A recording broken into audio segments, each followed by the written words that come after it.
শুভ সন্ধ্যা, আপনাদের সাথে আছি তাওফিকা রহমান।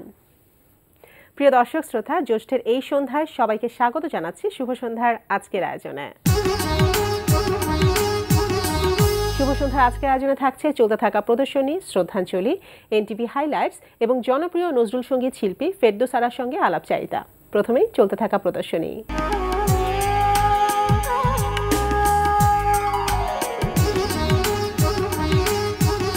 শুরুতেই জানিয়ে দিচ্ছি চলতে থাকা প্রদর্শনীর সময়সূচি। আলিয়াস ফসেসের লা গ্যালারিতে অনুষ্ঠিত হচ্ছে দলীয় চিত্রকলা প্রদর্শনী সেন্স, পারসেপশন অ্যান্ড ইন্টারপ্রিটেশন শীর্ষক দলীয় চিত্রকলা প্রদর্শনী। প্রদর্শনী চলবে 27 মে পর্যন্ত। মোহাম্মদপুর কলা কেন্দ্রে অনুষ্ঠিত হচ্ছে শিল্পী রিপন সাহার একক চিত্রকলা প্রদর্শনী দ্য আম্পায়ার অফ ড্রিম। প্রতিদিন বিকাল 5টা থেকে রাত 8টা এই সময় প্রদর্শনী চলবে 30 মে পর্যন্ত। Gulshan Avenue radius centre art গ্যালারিতে প্রদর্শিত হচ্ছে চিত্রশিল্পী প্রশান্ত কর্মকার বুদ্ধর একক চিত্রকলা প্রদর্শনী গোল্ডেন ডোরস। প্রতিদিন বিকাল 3টা থেকে রাত 10টা এই সময় প্রদর্শনী চলবে 1 জুন পর্যন্ত। উত্তরার গ্যালারি কায়া প্রদর্শিত হচ্ছে দলীয় চিত্রকলা প্রদর্শনী। সকাল 11টা থেকে রাত 8টা এই সময় প্রদর্শনী চলবে 28 মে পর্যন্ত। এবার শ্রদ্ধাঞ্জলি।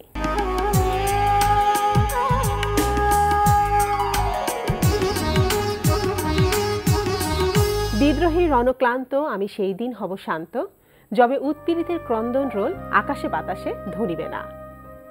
আজ 11 জ্যৈষ্ঠ প্রেম ও দ্রোহের কবি, জাতীয় কবি কাজী নজরুল ইসলামের জন্মজয়ন্তী। কাজী নজরুল ইসলাম 1306 বঙ্গাব্দের 11 জ্যৈষ্ঠ পশ্চিমবঙ্গের বর্ধমান জেলার আসানসোল মহকুমার চুরুলিয়া গ্রামে জন্মগ্রহণ করেন। বিদ্রোহী কবি হিসেবে বেশি পরিচিতি পেলেও কাজী নজরুল ইসলাম লিখেছেন প্রেম, প্রকৃতি, মানবতার কবিতা ও গান। তার উপন্যাস, গল্পতে উঠে এসেছে প্রেম ও দ্রোহের বিভিন্ন কাহিনী। ব্রিটিশ উপনিবেশিক শোষণের শৃঙ্খল ভাঙার আহ্বান জানিয়ে রচিত হলেও তার কবিতা ও গান বাংলাদেশের স্বাধীনতা সংগ্রামেও অনুপ্রেরণা জুগিয়েছে। আজ জন্মবার্ষিকীতে আমরা শ্রদ্ধার সঙ্গে স্মরণ করছি প্রেম ও দ্রোহের কবি কাজী নজরুল ইসলামকে। এবার এনটিভি হাইলাইটস।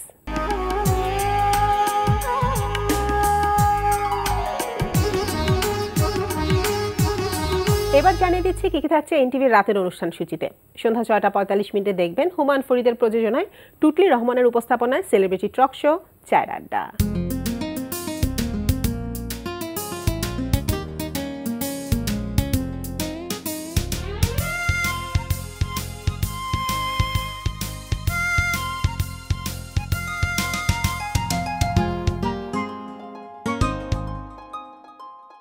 রাত 8টা 20 থাকছে মোস্তফা কামাল রাজের পরিচালনায় ধারাবাহিক নাটক পোস্ট গ্রাজুয়েট।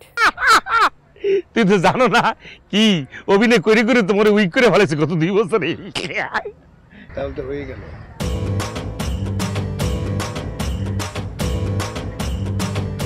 কি হয়েছে ভাই? তোমাকে যাইতে বলা হয়েছে, কিছু পার্সোনাল টক করবে মনে হয়। ও তুই কি আমার যেতে বলছো? ও সেই জায়গায় ব্যাগটা একটু কন্ট্রোল করে নিস। রাত 9টায় প্রচার হবে তুহিন হোসেনের পরিচালনায় বিশেষ নাটক ভালোবাসো মোর গান।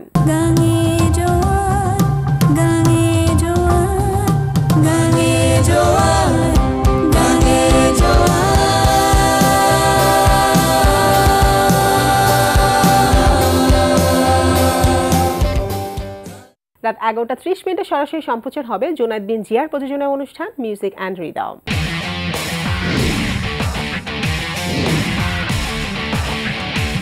এই ছিল এনটিভির রাতের অনুষ্ঠান সূচি। এবার আলাপচারিতা।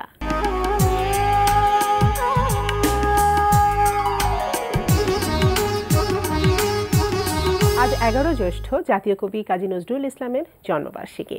প্রিয় দর্শক, আমাদের আজকের অতিথি জনপ্রিয় নজরুল সঙ্গীত শিল্পী ফেরদৌস আরা। চলুন কথা বলি তার সঙ্গে। শুভ সন্ধ্যা। শুভ সন্ধ্যা। কেমন আছেন?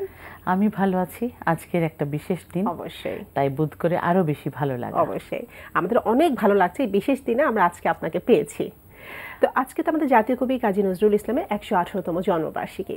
তো এরকম একটা বিশেষ দিন আমরা সবাই তাকে স্মরণ করছি অনেক শ্রদ্ধার সাথে। এরকম একটা বিশেষ দিন আপনার অনুভূতিটা কি, সেটা প্রথমে একটু জানতে চাচ্ছি।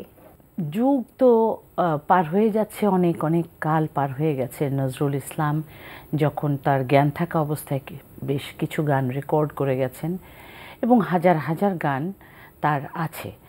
এই গানগুলো আজ পর্যন্ত কিভাবে এতটা জনপ্রিয় রইল, কি প্রযুক্তির মধ্য দিয়ে এটা আজকে আমরা গাইছি, আমাদের পরবর্তী প্রজন্ম গাইছে, এবং এই জনপ্রিয়তা অক্ষুণ্ণ থাকলো কিভাবে, এবং সেই ক্ষেত্রে বাঙালির কি ভূমিকা আছে।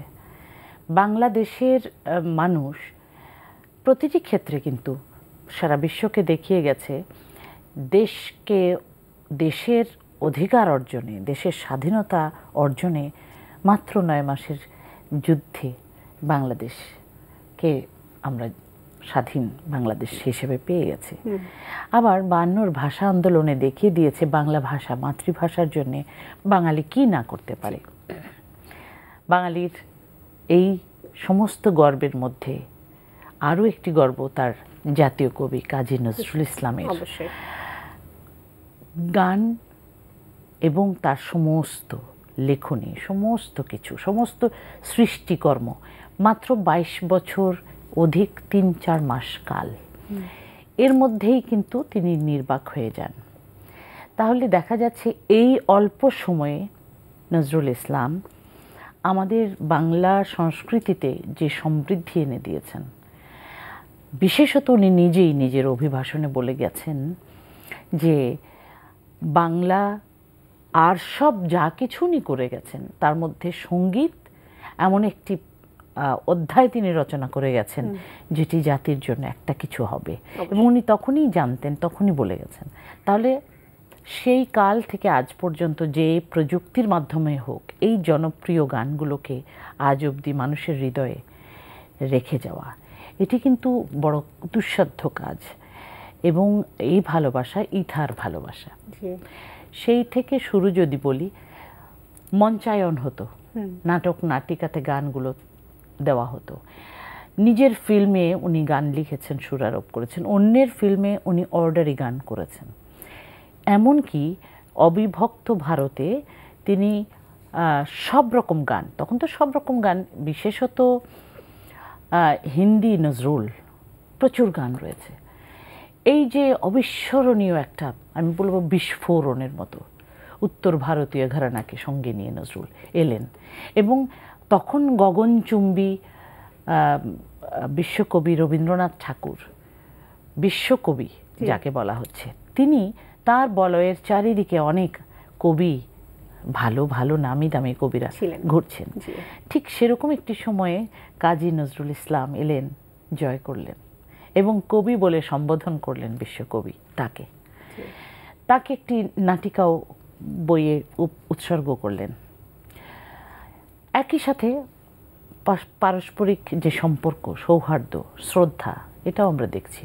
নজরুল তাকেও অনেক অনেক গান, সুর তার সাথে মিলিয়ে তাকে বলে, আপনি এটা লিখেছেন, আমি এটাতে এই সুর, আমার গানে এই সুর দিয়েছি। এই যে একটা বিষয় ছিল, অসম্ভব একটা পারস্পরিক সৌহার্দ্য। এই একই সাথে ওই সময়কার সবচাইতে নামকরা কম্পোজার হিসেবে কাজী নজরুল ইসলামকে নিয়োগ দেওয়া হয়, দায়িত্ব দেওয়া হয়। প্রথম রবীন্দ্রনাথ ঠাকুরের প্রথম চলচ্চিত্র গোরা ফিল্মে তিনি কিন্তু মিউজিক কম্পোজ করেন। এবং সে কারণেই তার থিম সংটি ছিল নজরুল সঙ্গীত ওই ফিল্মের। এবং সেই গানটি ছিল, উষা এলো চুপি চুপি রাঙিয়া সলাজ অনুরাগে, নববধূ সমবধূ সম, তরুণ অরুণ বুঝি জাগে, উষা এলো চুপি চুপি। বাহ, চমৎকার। কথার মাঝখানে গানও আমরা শুনে ফেলাম। তো আজকের দিনটি কিভাবে পালন করা হচ্ছে? এই যে কথাগুলো আমি বলেছি, এইগুলোর পেছনে তথ্য রয়েছে। এবং আরও একটি তথ্য, যে বাংলা সবাক চলচ্চিত্রে অবিভক্ত ভারতে কাজী নজরুল ইসলামেরই গান, বাংলা গান প্রথম ব্যবহৃত হয়, যে গান তিনি নিজেই কম্পোজ করেন, সুরারোপ করেন। এটি বিশাল তথ্য। এগুলো হচ্ছে তার বেশ কিছু দৃঢ় পদচারণার কয়েকটি জায়গা। আর সেই থেকে আজও এই মঞ্চায়ন থেকে যে গান তার মানুষের ভালো লাগতো, যে আজকে দেখি তো কোন গান বেঁধেছে কাজীদা, এরকম করে অনেক অনেকভাবে মানুষের কণ্ঠে। তারপরে গ্রামোফোন রেকর্ডে, এরপর লং প্লে পাথরের স্পিড ভ্যারি করতো, ওইসব 45 স্পিডের রেকর্ড হলো। এই রেকর্ডের পর আসলো ক্যাসেটের পর CD, DVD, VCD, DVD, pen drive, ছোট্ট একটা চিপের মধ্যে এখন হাজার হাজার গান। এই গানকে গবেষণালব্ধ গান, নজরুলের গান পাওয়াই ছিল দুর্লভ। সেই গানগুলো আজ অবধি যখন মানুষের কণ্ঠে কণ্ঠে এসে গেছে, ইসলামী গান যেমন নবজাগরণ করেছে, তেমনি শ্যামা, বিভিন্ন পর্যায়ের গান ছিল, শ্যামা, কীর্তন, ভজন, ধ্রুপদ, খেয়াল, ধামার, এগুলো তো আছেই। এমনকি ভাওয়াইয়া, ভাটিয়ালি, শ্রমিক মজুরের গান, ফুলের গান, কিন্তু ফলের যে ফুলটি হয় সে ফুলকে নিয়ে গান, যে ফুল অপূর্ব দেখতে, আমরা মাথায় পড়ছি, বেনিতে পড়ছি, কিন্তু তার সৌরভ নেই, সে হয়তো সৌরভের দিক থেকে তাকে কেউ মনে রাখে না, সেই গানগুলোকে নিয়েও গান। তো এরকম অনেক কিছু, লেটো গান থেকে শুরু করে শিশুদের উপযুক্ত গান থেকে শুরু করে। তো আমি এখনকার যুগে, তুমি যেটা বলছিলে আর কি, এখন নতুন প্রজন্ম যারা গাইছে তাদের আকর্ষণের মধ্যে যে কারণটি হয়তোবা আমারও সেই একই কারণে নজরুল সঙ্গীতেই রয়ে গেছে। নজরুল সঙ্গীতে পেয়েছি ভীষণ রকম বৈচিত্র্য, সুর, ছন্দ, তাল, লয়, গানের কথায়, গানের সুরে, গানের আঙ্গিকে এত বৈচিত্র্য যে একে ছাপিয়ে অন্য কোনো গানে যাওয়া যায় না, এর মধ্যেই আছে সব কিছু। আচ্ছা আচ্ছা আচ্ছা, তো এই বিষয়ে আমরা কথা বলবো, আর একটা আমরা গান শুনে ফেলি, তারপর আমরা কথা বলছি।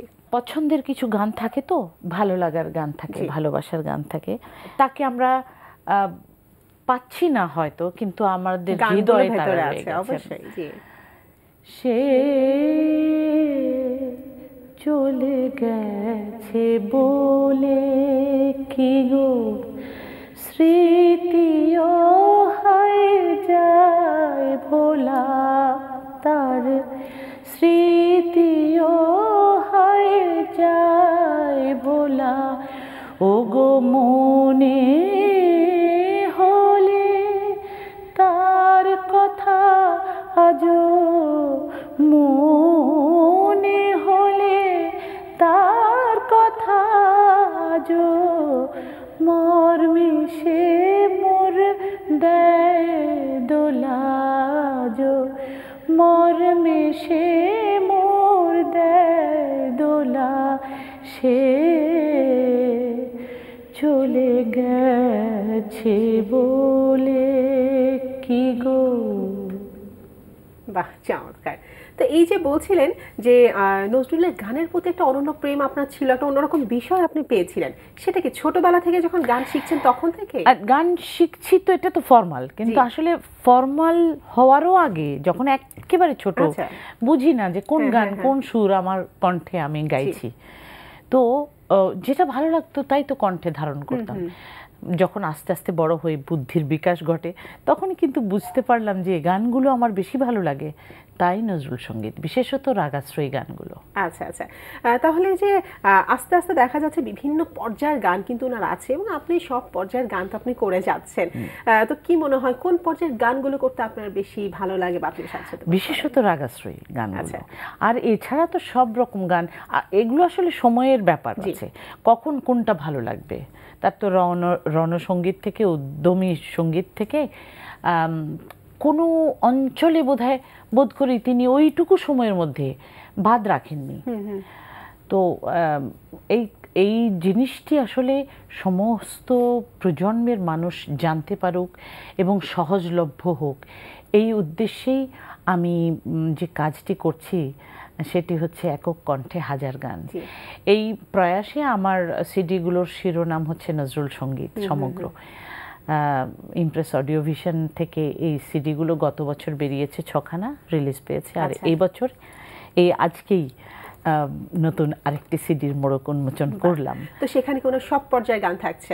হ্যাঁ, সেখানেও সব পর্যায়ের, এবং কম শ্রুত, কারণ নজরুলের গান এত এত যে আমাদের বারে বারেই অনুরোধ আসে, হ্যাঁ, জনপ্রিয় গান। আমার কাজটি হচ্ছে অবশ্যই জনপ্রিয় গান একটু গাইবই, কিন্তু পাশাপাশি কম শোনা হয়েছে বলে জনপ্রিয় এখনো হয়নি, এই জন্য ওই গানগুলোকে শোনানো।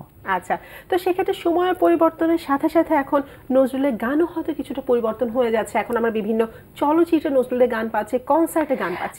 নজরুলের গান পরিবর্তন হচ্ছে না, কিন্তু নজরুলের গানকে ব্যবহৃত হচ্ছে। এটা খুবই আশাবাদী আমি, বিশেষ করে চলচ্চিত্রে ব্যবহার তো ভীষণ প্রয়োজনীয়, কারণ একটি শক্তিশালী মাধ্যম। যেমন মেহেরনিগার, রাক্ষসী, এরকম কিন্তু আরো অনেক অনেক ফিল্ম আছে নজরুলের, এইসবখানে ব্যবহৃত হয়েছে বেশ কিছু গান। আচ্ছা, আর তো বাংলাদেশে এত কাজ হচ্ছে নজরুলের উপরে, সরকারি এবং বেসরকারি উভয় পর্যায়ে। বিশেষত নজরুল ইনস্টিটিউটে আমি দেখেছি, আমি সেখানে প্রশিক্ষকের কাজ করছি বহুদিন, বেশ প্রত্যন্ত অঞ্চল থেকে অনেক শিল্পী, নতুন প্রজন্ম এগিয়ে আসছে। আচ্ছা, তো কথা বলতে অনেক ভালো লাগছিল। আসলে আমার অনুষ্ঠান একেবারে শেষ পর্যায়ে চলে এসেছি। কথা আপনার সাথে আরো অনেক কথা ছিল, কিন্তু যেহেতু আমাদের সময় শেষ, সবশেষে আরেকটি গান আমরা শুনতে চাচ্ছি। অচেনা ফুল নয়, কিন্তু সুগন্ধ হয়তো না থাকতে পারে। ফুলকে নিয়ে যে গান আপনি বলেছিলেন। চন্দ্রমল্লিকা চন্দ্রমল্লিকা, চাঁদের দেশের পথ ভোলা ফুল চন্দ্রমল্লিকা, রং পরিদের সঙ্গিনী তুই, অঙ্গে চাঁদের রূপশিখা চন্দ্রমল্লিকা, চন্দ্রমল্লিকা চন্দ্রমল্লিকা। এরকম দো পাটি লো করবি, নেই সুরভি রূপ আছে, দো পাটি লো। বাহ, চমৎকার। শুভ সন্ধ্যা আসার জন্য অনেক অনেক ধন্যবাদ। অনেক ধন্যবাদ তোমাকেও, আর আমাদের এনটিভির সকল দর্শক শ্রোতাকে আমি আমার আজকের দিনের নজরুল জয়ন্তীর শুভেচ্ছা জানাচ্ছি। প্রিয় দর্শক, কথায় কথা আমরাও চলে এসেছি অনুষ্ঠানের শেষ প্রান্তে। আমাদের সঙ্গে যোগাযোগের ঠিকানা প্রযোজক শুভ সন্ধ্যা, এনটিভি, বিএসসিসি ভবন, 7 তলা, 102 কাজী নজরুল ইসলাম এভিনিউ, কারওয়ান বাজার, ঢাকা 1215। আমাদের ইমেল অ্যাড্রেস shubhasandhya@ntv.bd.com। প্রিয় দর্শক, এনটিভিতে সম্প্রচারিত সংবাদ অন্যান্য সকল অনুষ্ঠান দেখতে লগ ইন করুন www.ntvbd.com-এ। সবাই ভালো থাকুন, নিরাপদে থাকুন। শুভ সন্ধ্যা।